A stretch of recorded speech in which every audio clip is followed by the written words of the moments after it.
చంద్రగిరిలో MLA దాష్టీకం, Aryavysya సంఘ నేత rice మిల్లుకు మూత, పెద్ద మొత్తంలో డబ్బు కోసం మిల్లు యజమానికి బెదిరింపులు, అడిగినంత ఇవ్వలేదని కొంత ఇస్తానని అన్న యజమాని, వెంటనే రంగంలోకి దిగిన అధికారులు, మిల్లుకు కరెంట్ సరఫరా నిలిపేసి తాళాలు వేసిన అధికారులు, రోడ్డును పడ్డ 200 మంది కార్మికుల కుటుంబాలు, 2 సార్లు వేడుకున్నా కనికరించని ఎమ్మెల్యే. టీడీపీ కూటమి నేతల దృష్టి ఆర్యవైశ్యుల వ్యాపారాలపై పడింది.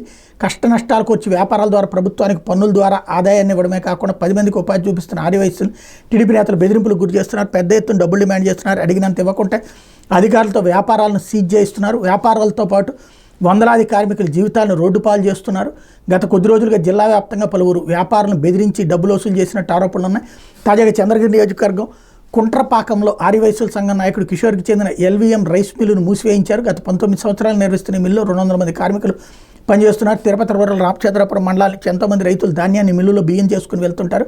ఇటు కార్మికులకు అటు అన్నదాతలకు బాసటగా నిలిచిన ఈ రైస్ మిల్లుపై చంద్రగిరి ఎమ్మెల్యే పులివర్తి నాని కనబడింది. తన బంధువులు తిరుపతి రూరల్ మండలానికి చెందిన టీడీపీ నేతలు అమిలినేని మధు, చెరుకూరి మధు, శ్రీధర్ నాయుడు రైస్ మిల్ యజమాని కిషోర్ వద్దకు పంపినట్టు సమాచారం. వారు ముగ్గురు కిషోర్ దగ్గరికి వెళ్ళి పెద్ద మొత్తంలో డబ్బు డిమాండ్ చేసినట్టు తెలిసింది.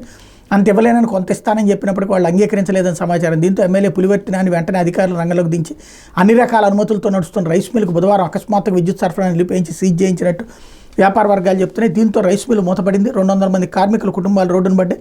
మిల్లు యజమాని కిషోర్ 2 సార్లు ఎమ్మెల్యే పులివర్తి నాని వద్దకు వెళ్ళి వేడుకోగా ఆయన తీవ్రంగా దుర్భాషలాడినట్టు తెలిసింది.